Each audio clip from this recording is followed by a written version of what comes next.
ചില പാഠങ്ങൾ മനസ്സിലാക്കുക. സൂറത്ത് യാസീനൊക്കെ ഒരു സൂറയാണല്ലോ. സൂറത്ത് യാസീനിലെ ഒരു നാട്ടിലേക്ക് അള്ളാഹു പ്രവാചകന്മാരെ പറഞ്ഞാൽ കഥ പറയുന്നുണ്ടല്ലോ. എല്ലാവരും അങ്ങനെയുണ്ടോ? അത്തറിയിലും ആകെ അതിലും സൂറ യാസീനായിരിക്കും ബാക്കി കഴിഞ്ഞാൽ അതുകൊണ്ട് ആ യാസീൻ നമ്മൾ പറയുന്നില്ലേ, ഒരു നാട്ടിലേക്ക് അത് ഒരു പ്രവാചകനെ വിട്ടു. 2 പ്രവാചകന്മാരെ ഒരേ സമയം ആ 2 പ്രവാചകന്മാരെ നിഷേധിച്ചു. അപ്പൊ അത് 3ാമത് പ്രവാചകനെ കൂടി മൂന്നാമത് ഒരാളെ കൂടി അയച്ചവർ ശക്തിപ്പെടുത്തി. 3 ആൾ ഒരേ സമയം ഒരേ നാട്ടിൽ പ്രവാചകന്മാരായിട്ട് പ്രബോധനം നിർവഹിച്ചു. പക്ഷെ ആ 3 പേരെയും സമൂഹം നിഷേധിച്ചു. അപ്പോഴോ സമൂഹം നിഷേധിച്ചപ്പോ എന്താ പറയാ, ആ സമയത്ത് സംഭവം ഉണ്ടായി. എന്താ സംഭവം?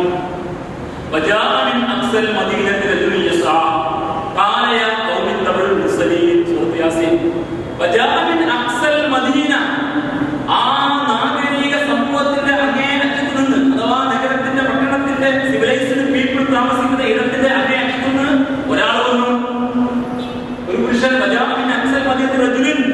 ഒരു പുരുഷൻ വന്ന് ധൃതി വെച്ച് വന്നു. പ്രവാചകന്മാരുടെ ന്യായം ഉന്നയിച്ച് അവരെ കളവാക്കുന്ന ആ സന്ദർഭത്തിൽ അവിടെ വന്നു. എന്നിട്ടോ എന്റെ ജനങ്ങളെ നിങ്ങൾ ഈ മുസ്ലിങ്ങളെ, ഒരു പ്രവാചകന്മാരുടെ മുസ്ലിം ബഹുവചന, ഈ മുസ്ലിങ്ങളെ പിൻപറ്റുവിൻ. നിങ്ങൾ ഈ പ്രവാചകന്മാരെ പിൻപറ്റുവിൻ. അവരെ കണ്ടില്ലേ നിങ്ങൾ? അവർ അവരുടെ ജീവിതം കൊണ്ട് അവർ പറയുന്ന ആദർശത്തിന്റെ ഉടമകളാണ്. നമുക്ക് ആദ്യ വിശദീകരണം. പിന്നെയോ അവർ നിങ്ങളുടെ മുമ്പിൽ ഈ സത്യം പറഞ്ഞിരുന്നതിന് അവർ നിങ്ങളെ കയ്യിൽ നിന്ന് പണവും സ്വീകരിക്കുന്നില്ല. അവരിത് പ്രതിഫലം പറ്റുന്നില്ല. അവരിത് നേടുന്നില്ല. അവരാകട്ടെ അവർ പറയുന്ന കാര്യങ്ങൾക്ക് സാക്ഷികളുമാണ്. അതുകൊണ്ട് ഇത്രയും വിശുദ്ധരായ ഈ പ്രവാചകന്മാരെ എന്ത് ന്യായമാണ് നിങ്ങൾ തള്ളും? അതുകൊണ്ട് നിങ്ങൾ കൊള്ളുവിൻ, അവരെ നിങ്ങൾ ഉൾക്കൊള്ളുവിൻ എന്നീ മനുഷ്യന്മാർ കൊന്നുകളഞ്ഞു. അദ്ദേഹത്തെ കൊന്നുകളഞ്ഞു. എന്നിട്ട് അദ്ദേഹം വധിക്കപ്പെട്ട സന്ദർഭത്തിൽ അദ്ദേഹത്തിന്റെ ആത്മാവിന് സ്വർഗത്തിലേക്ക് എടുക്കുന്ന, ഉപരിലോകത്തേക്ക് സ്വർഗീയ അനുഭൂതിയിലേക്ക് ബർസഖിലെ സ്വർഗീയ അനുഭൂതിയിലുള്ള ഭാഗം വിശദീകരിക്കുന്നുണ്ട്. അപ്പൊ അദ്ദേഹം എന്റെ നാഥൻ എനിക്ക് കൊടുക്കുന്നതും എന്നെ ഇവിധം സ്വീകരിച്ചതും എനിക്ക് നൽകിയ അനുഗ്രഹവും എന്റെ കൗമ അറിഞ്ഞിരുന്നെങ്കിൽ, ഇത്ര വലിയ സൗഭാഗ്യം എനിക്ക് അറിഞ്ഞിരുന്നെങ്കിൽ എന്ന് അദ്ദേഹം പറയുന്ന ഭാഗം പറഞ്ഞിട്ടുണ്ട്. എന്ത് പറഞ്ഞത്? ഈ വന്ന മനുഷ്യൻ പ്രവാചകനല്ല. ഈ വന്ന മനുഷ്യൻ സത്യത്തിന്റെ മാർഗത്തിൽ എഴുതുന്ന ന്യായപ്രബോധകന. ആ ന്യായപ്രബോധകനെ കൊന്നു കളഞ്ഞു. ചരിത്ര ന്യായപ്രബോധകന്മാരെ കൊന്നൊരു ചരിത്രത. പിന്നെയോ ഒരുപാട് ചരിത്രമുണ്ടല്ലോ. കിടങ്ങ് കുഴിച്ചിട്ട് കിടങ്ങിലിട്ട് കൊന്നു കളഞ്ഞ ചരിത്രമുണ്ടല്ലോ. വിശുദ്ധ അങ്ങനെയുണ്ട്. കിടങ്ങിലിട്ട് കൊന്നു കളഞ്ഞു, തീ കുങ്ങൾ നിർമ്മിച്ച് തള്ളിക്കളഞ്ഞു. ആരെയാണ്? സത്യപ്രബോധകന്മാരെ. ആ ദിവസം നിങ്ങൾ നോക്കൂ, പ്രവാചകൻ തിരുനബി സുലൈമാനു ശേഷം ഒരുപാട് ന്യായപ്രബോധകന്മാർ വധിക്കപ്പെട്ടിട്ടുണ്ടല്ലോ. നിങ്ങളുടെ ഓർമ്മയിൽ എനിക്കറിയില്ല, ആവർത്തനം വരാൻ പാടാതെ പറയുന്ന ഈ മെമ്പറുകൾ ചിന്തിക്കെ, അള്ളാഹുവിന്റെ ദീനിന്റെ മാർഗത്തിൽ ഭരണാധികാരികൾ സത്യം തുറന്നു പറഞ്ഞിട്ടുണ്ടെങ്കിൽ കൊല ചെയ്യപ്പെട്ടത് നീണ്ട ശൃംഖല ഇവിടെ പൊതുവിൽ നയിച്ചിരുന്നു. കേട്ടവർക്ക് ഓർമ്മയുണ്ടാവും. ഇമാമുമാർ അനുഭവിച്ച പ്രശ്നങ്ങൾ, മുദ്ദീൻ അനുഭവിച്ച പ്രശ്നങ്ങൾ. ആരൊക്കെയാണ് കൊന്നുകളഞ്ഞത്? ഇമാം മുസ്ലിം കൊന്നുകളഞ്ഞു, ഇമാം ഇബ്നു സുബൈർ കൊന്നുകളഞ്ഞു. ആരൊക്കെയാണ് ഇവർ? ഇവർക്ക് ഇസ്ലാമിന്റെ ശരിയായ രീതി ഉയർത്തിപ്പിടിച്ചുകൊണ്ട് ആരോടാ പൊരുതിയത്? മുസ്ലിം ഭരണാധികാരികളെ പൊരുതിയത് അല്ലേ? മുആവിയ മകൻ യസീദിനോടാണ് ആര് പൊരുതിയത്? ഇമാം മുസ്ലിം ഇസ്ലാമിന്റെ ആളുകൾ തന്നെ. ഇബ്നു സുബൈർ ആരോടാ പൊരുതിയത്? അസ്മാ ബിൻത് അബീ ബക്കർ, അബൂബക്കറിന്റെ മകൾ അസ്മയുടെ മകൻ, ആയിഷയുടെ ജ്യേഷ്ഠത്തിന്റെ മോൻ ഇമാം ഇബ്നു സുബൈർ ആരോടാ പൊരുതിയത്? ഹജ്ജാജ് ബിൻ യൂസുഫിനോടാ പൊരുതിയത്. ആ പരമ്പര ഒരുപാട് തന്നെ ഈ ഇവിടെ ചൊല്ലി പറഞ്ഞിട്ടുണ്ടായിരുന്ന ഒരു പുതുമയും സമയത്തിന്റെ പരിമിതിക്കകത്തുന്നു. മദ്ഹബിന്റെ ഇമാമികൾ എന്ത് മാത്രം ആലോചിച്ചിട്ടുണ്ടായിരുന്നു? ഇതിന്റെ പേരില്ല, അവർ സത്യത്തിന്റെ സംസ്ഥാപകരായിട്ട് ഇതിന്റെ പേരില്ല. ഇനി നിങ്ങൾ നോക്കി, ഇപ്പൊ നമ്മളെ ഒരുപാട് രാജ്യങ്ങളുണ്ടല്ലോ, ആഫ്രോ ഏഷ്യൻ ബ്രിട്ടീഷ് രാഷ്ട്രങ്ങൾ നടന്നുകൊണ്ടിരിക്കുന്ന ബഹളറിയാലോ. Egypt, Tunisia, Sudan, Yemen, Oman തുടങ്ങിയിരിക്കുകയാണ്. ഒക്കെ നിങ്ങൾ വായിക്കുന്നുണ്ട്. ഈജിപ്തിൽ എന്താ? 2 രക്തസാക്ഷികളുടെ ചരിത്രം വായിക്കാതെ ഈജിപ്തിൽ വായിക്കാൻ പറ്റുള്ളൂ. ആരാണത്? ഷഹീദ് ഹസനുൽ ബന്ന, ഷഹീദ് സയ്യിദ് കുത്തുബ്. ആരാ കൊന്നു കളഞ്ഞത്? ഹസനുൽ ബന്നയെ വെടിവെച്ച് കൊന്നു, സയ്യിദ് കുത്തുബിനെ തൂക്കിക്കൊന്നു. ആരാ കൊന്നത്? ഒന്ന് പഠിക്കണം. അപ്പൊ എന്താ കാരണം? അവരൊക്കെ ജനങ്ങൾക്കിടയിൽ നിന്നും ഈ സത്യത്തിന്റെ പ്രബോധകരായി എഴുതുന്നപ്പോ അവരെ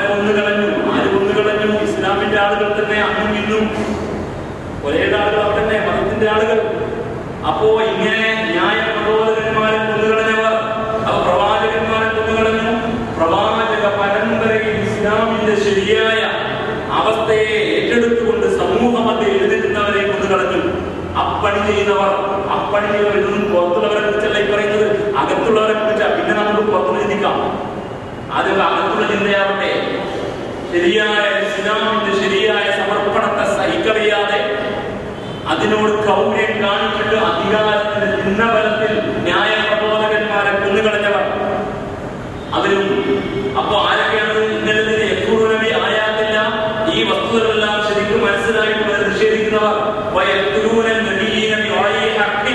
അന്യായമായി പ്രവാചകന്മാരെ കൊന്നുകളഞ്ഞവർ. ജനങ്ങൾക്കിടയിൽ നിന്ന് നീതിപൂർവം ന്യായ പ്രബോധനവുമായി എഴുന്നേറ്റുന്ന ആളുകളെയും കൊന്നുകളഞ്ഞവർ. ഇവർക്ക് എന്താണ് പ്രവാചകരെ അറിയിക്കേണ്ടത്? എന്തായാലും അവർക്ക് ബുഷ്റ കൊടുക്കും. ബുഷ്റ എന്താ? ബുഷ്റ സന്തോഷവാർത്ത. സന്തോഷവാർത്ത എന്തിനനുസരിച്ച്? വേദനാജനകമായ ശിക്ഷയുണ്ടെന്ന് സന്തോഷവാർത്ത അറിയിക്കും. വല്ലാത്തൊരു പരിഹാസ്യം. പരിഹസിക്കുക. വേദനാജനകമായ ശിക്ഷ കൊണ്ട് സന്തോഷവാർത്ത. അത് നിങ്ങൾ വിരുദ്ധോക്തിയാണ് ചെയ്യുന്നത്. വേദനാജനകമായ ശിക്ഷ കൊണ്ട് സന്തോഷം അറിയിക്കണം. ആ സന്തോഷമല്ലല്ലോ. പക്ഷെ നല്ല സന്തോഷം അറിയിക്കവരെ വരാനിരിക്കുന്ന സന്തോഷത്തെ അറിയിക്കുക. നിങ്ങൾക്ക് സന്തോഷിക്കാം. മുഷ്റാഖുല്യവും നിങ്ങൾക്ക് സന്തോഷിക്കാൻ അവസരമുണ്ട്. എന്താ സന്തോഷം? അത് അല്ലാഹുവിന്റെ സ്വർഗ്ഗമല്ല. ഏറ്റവും കടുത്ത ശിക്ഷ ഇസ്ലാമിന്റെ ശരിയായ രീതിശാസ്ത്രം അറിഞ്ഞിട്ടും കളിക്കുന്നവർക്കാണ്. അത് തെളിവായതാണ്. ഏറ്റവും കടുത്ത ശിക്ഷ ഇസ്ലാമിന്റെ ശരിയായ ആ തൗഹീദിന്റെ പൂർണ്ണത അറിഞ്ഞിട്ടും കളിക്കുന്നവർക്കാണ്. കാരണം അവരാണ് അറിഞ്ഞിട്ട് നിഷേധിക്കുന്ന ഒന്നാമെന്മാർ. മറ്റവർ അറിയാതെ ശത്രുവായി പോകുന്നതാ. അവർക്ക് ചിലപ്പോൾ ആധാരം കൊടുത്തേക്കാം. കാരണം അവരല്ലല്ലോ പ്രശ്നക്കാർ, നമ്മളാണല്ലോ പ്രശ്നക്കാർ. അതുകൊണ്ട് വേദനാജനകമായ ശിക്ഷ കൊണ്ട് പ്രവാചകരെ അങ്ങ് അവർക്ക് സന്തോഷവാർത്ത അറിയിക്കും. അടുത്തായിട്ട് അവർക്ക് വരാൻ പോകുന്ന അനുഭവം നീ പറയാ. ഈ ആളുകൾക്ക് അവർ അവരുടെ സകല പ്രവർത്തനങ്ങളും പൊളിഞ്ഞു പാളീസായിരിക്കുന്നു. വലിയ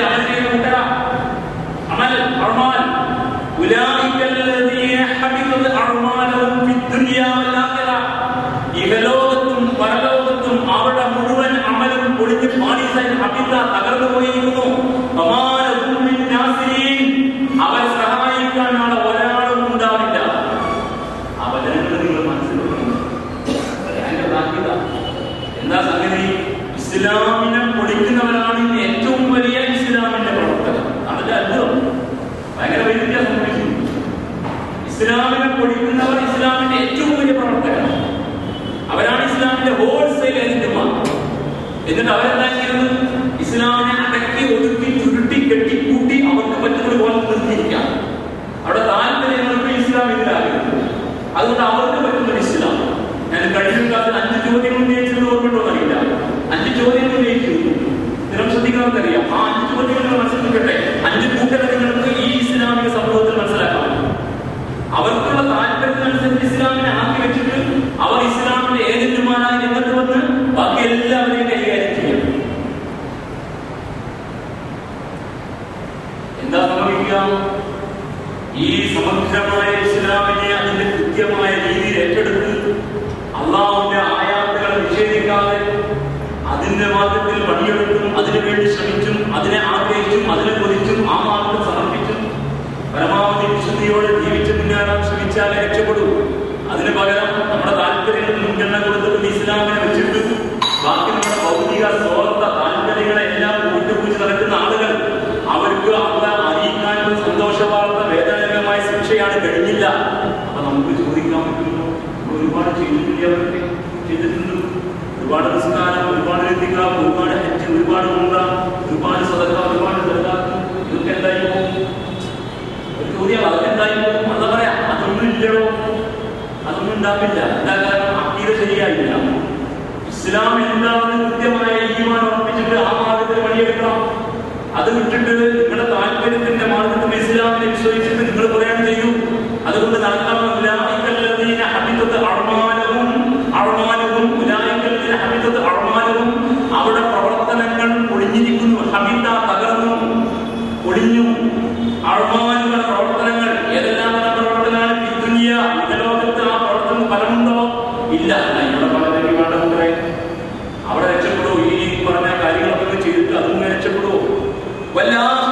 പരലോകത്തും ഒഴിഞ്ഞു പാടീസായി. നമ്മളെ ആൾക്കാർ ജീവിതം എങ്ങനെയായാലും കുഴപ്പമില്ല.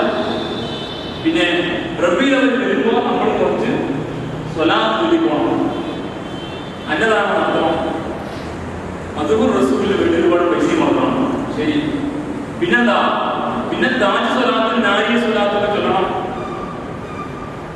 ചൊല്ലാം, കുഴപ്പമില്ല. പിന്നെ അങ്ങനെ ദുആ സമ്മേളനത്തിൽ പങ്കെടുക്കണം. പിന്നെന്താ? പിന്നെ കുറച്ച് മടുക്കുമ്പോൾ അങ്ങോട്ട് പോകണം. എന്നിട്ട് ദിക്റോ സ്വലാത്തോ ഒക്കെ എവിടെയെങ്കിലൊക്കെ കാലുകാലിലോ എവിടെയൊക്കെ കൂട്ടിയിട്ട് ഒന്ന് പുതുക്കിയിട്ട് വരണം. അപ്പൊ അങ്ങനെയാണ് പുതുക്കിയിട്ട് വരില്ല. ഡിവരികത്തിൽ പോയി വരുന്ന പോലെയൊക്കെ വരുന്നത്. ഒരു 4 മാസം ഓടിയിട്ട് പിന്നെ ഒരു 2 ആഴ്ചത്തേക്ക് ഡിവരികത്തിലേക്ക് പോകുന്ന രീതി ക്രിസ്ത്യാനികളുണ്ട് അത്രേ. അത് മനസ്സിലാകണമെങ്കിൽ നിങ്ങൾ അങ്കമാലിയിലോ താൽക്കാലിക പോയിട്ട് കുറച്ച് താമസിക്കണം. മനസ്സിലാവും എവിടെയൊക്കെ ആൾക്കാർ വരുന്നത്. ഇവിടെ മറ്റുള്ളവരോട് പറയാം. എന്നിട്ടൊന്നും വരില്ല. അപ്പൊ എന്ത് തോന്നിയാസം ആവാം. പിന്നെ കുറച്ച് പോയിട്ട് ചൊല്ലി പറഞ്ഞാൽ തീരും. പിന്നെ തിരിച്ചു വരുന്നത് ഇങ്ങോട്ട് തന്നെ. കുറച്ചും കൂടി മാന്യന്മാർ മറ്റു മുമ്പ് പോകും. എന്നിട്ട് തിരിച്ചു വന്നിട്ട് ഇതേ ചരിത്രത്തിൽ തന്നെ ഇതാണ് നടന്നുകൊണ്ടിരിക്കുന്നത്. അപ്പൊ ഈ പ്രവർത്തനങ്ങൾ കൊണ്ടൊക്കെ രക്ഷപ്പെട്ട് കളയില്ല എന്നാണ് വിചാരിക്കണ്ട. ഈ ആളുണ്ടല്ലോ ഇസ്ലാമിന്റെ സമഗ്രതയെ ഉൾക്കൊണ്ട് ആ സമ്പൂർണമായ സമർപ്പണത്തിന് തയ്യാറായിട്ടില്ല എങ്കിൽ, കാര്യങ്ങളൊക്കെ അതിഞ്ഞിട്ടും കളിക്കാനാണ് തീരുമാനമെങ്കിൽ അമൽ കൊണ്ട് രക്ഷപ്പെടൂല. അവിടെ പ്രവർത്തനങ്ങൾ ഒളിഞ്ഞിരിക്കുന്നു. ലോകത്തും പരലോകത്തും ഈ അമലിന്റെ പേരിൽ അവരെ സഹായിക്കാൻ വരില്ല. ഇതൊന്നും രക്ഷപ്പെടൂല. ഇതെന്നായി പറയുന്നത് കൃത്യമായ ആദർശ വിശ്വാസം ഉണ്ടാവണം. അത് ആരാധനയും അർത്ഥനയും നേർച്ചയും വഴിപാടും പ്രാർത്ഥനയും എല്ലാം അള്ളാഹ്ക്ക് കൊടുക്കാവൂ എന്ന വിശ്വാസത്തോടൊപ്പം ജീവിതത്തിന്റെ ബാക്കി മേഖലയിൽ അള്ളാഹുവിന്റെ നിയമത്തിനനുസരിച്ച് പ്രവർത്തിക്കാവൂ, ജീവിക്കാവൂ എന്ന വിശ്വാസവും സ്വീകരിക്കുന്ന ഉൾക്കൊള്ളുന്ന മുഹമ്മദ് റസൂലുള്ളാഹി എന്ന് അംഗീകരിച്ച് വിശ്വസിക്കണം. എന്നിട്ട് അതിന്റെ അടിസ്ഥാനത്തിൽ ജീവിതം ചിട്ടപ്പെടുത്തണം. അതിനുവേണ്ടി എഴുന്നേറ്റ് നിൽക്കണം, പണിയെടുക്കണം.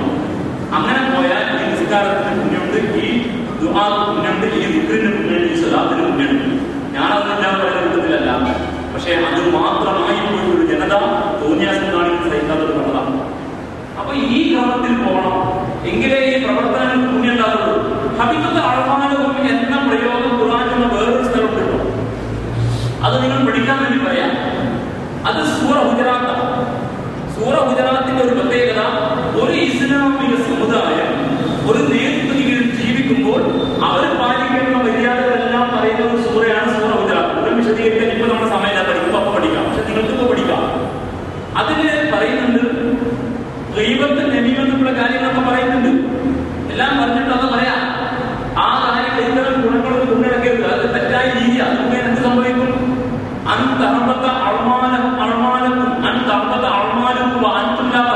നിങ്ങൾ അറിയാതെ നിങ്ങളുടെ അമലൊക്കെ പൊടിഞ്ഞു പോകും. നിങ്ങളുടെ അമലുണ്ടല്ലോ, നിങ്ങൾക്ക് ഇപ്പോൾ അമലില്ല, പൊടിഞ്ഞു പോകും. അപ്പൊ അമല് പൊടിയാത്ത സംഗതിയാ. നമ്മൾ കുറെ അമല് ചെയ്യുന്നു. ഇത് പൊടിയോ, ഇത് നിലനിൽക്കൂ? ഇത് ചോദ്യമാണ്. ഞാൻ നിങ്ങൾ അമലെടുക്കുന്നവരാ, അമലിന്റെ ഒരുപാട് പ്രത്യേകത പഠിച്ചവരാ. നമ്മളറിയണം ഈ ചെയ്യുന്ന അമൽ നിലനിൽക്കോ പൊടിയോ? വലിയ വിഷയമാണ്. ആ ഒരു ചോദ്യം ചോദിച്ചിട്ടില്ല. നമ്മളിതിന് അമൽ നിലനിൽക്കോ പൊടിയോ? അള്ളാഹ് പറയുന്നത് പൊടിയും. എപ്പോഴൊക്കെ പൊടിയും അതാണ് പിന്നെ പഠിക്കേണ്ടത്. അപ്പോഴാണ് ഒന്ന് ഈ ആയത്ത് ഖുർആനിലെ ഈ ആയത്ത് എന്നാൽ ഈ ആയത്തിന്റെ കുഴപ്പം ഇത് ഇസ്ലാമിന്റെ സമഗ്ര സമ്പൂർണ്ണ ഭാഗത്തെ കുറിച്ച് പറഞ്ഞിട്ട് അതിൽ നിഷേധിക്കുന്ന ശിക്ഷ പറയുന്ന ഭാഗത്താ. അപ്പൊ ഇസ്ലാമിനെ അതിന്റെ പൂർണ്ണതയിൽ ഉൾക്കൊണ്ടും അംഗീകരിച്ചും മുന്നോട്ട് പോയി